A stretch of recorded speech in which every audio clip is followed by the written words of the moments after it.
Hello everyone, you are going with me in Tea Time videos and today's episode 22. So keeping pace with the same topic, today we'll discuss the primary differences between the primary auxiliary and the modal auxiliary. So let's start. So the first difference, the primary auxiliaries have all the five forms of the verb, but the modal auxiliaries do not. Some of them have only two forms or some of them have only single form. If I take the example of the be verb, it has only five forms of the verb.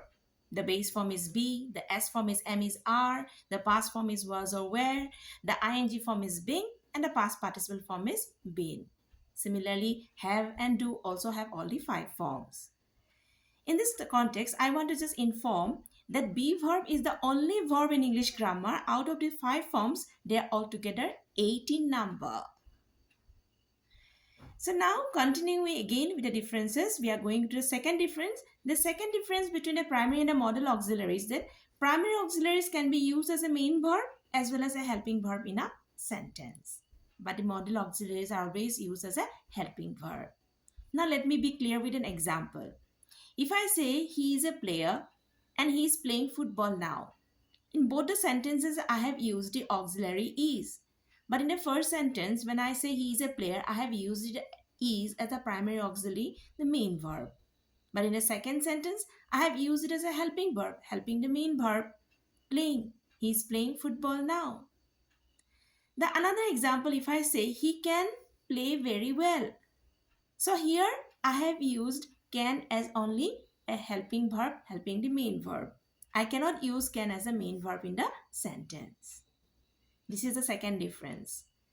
And the third difference is that the primary auxiliaries denotes tense, but the modal auxiliaries cannot denote tense. They express a different meaning, maybe ability, permission, or maybe a wish, etc. Let us be clear with examples.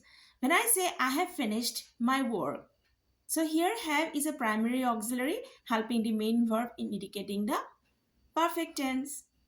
When I say we must obey the rules, so here must is in a modal auxiliaries and it is not indicating any tense, but it is indicating what? A kind of a duty or an obligation towards. So that is what the third difference is. The primary auxiliaries can indicate tense, but the modal auxiliaries do not indicate any tense. Now let us come up to the fourth difference. That fourth difference is that the primary auxiliaries agrees with the subject in person number when it is used in a sentence, but the modal auxiliaries do not. Now if I say the girl has a beautiful handwriting. So since it is a girl, so I have used a singular subject. So I have used agreed with the subject in person and number. So I have used the verb in the S form, the primary auxiliaries. But when I say the girl can write beautifully, so same subject, instead of girl, if it is suppose they or he, then also I would use they can write beautifully.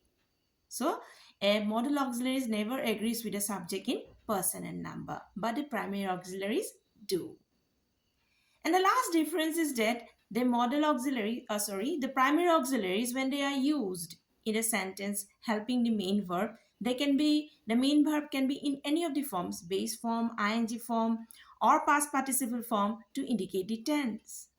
Or maybe a type of sentence, interrogative or negative or emphatic statements.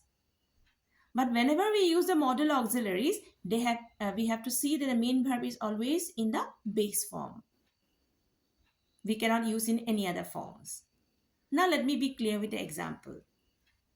When I say, suppose the example, the boy is playing or the boy is writing. Now, since it is a continuous tense, so I have used ing form of the main verb helped by the auxiliary verb is indicating a present continuous tense. But when I say the boy can read very well, so when I have used can as a modal auxiliary helping the main verb read, and the main verb is in the base form.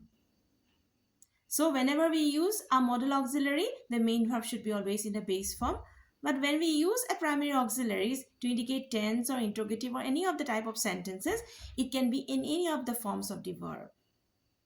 These are the 5 differences between the primary, or the basic differences between the primary auxiliary and the modal auxiliary. Hope so it is clear to you all. So with this, I wind up my today's class.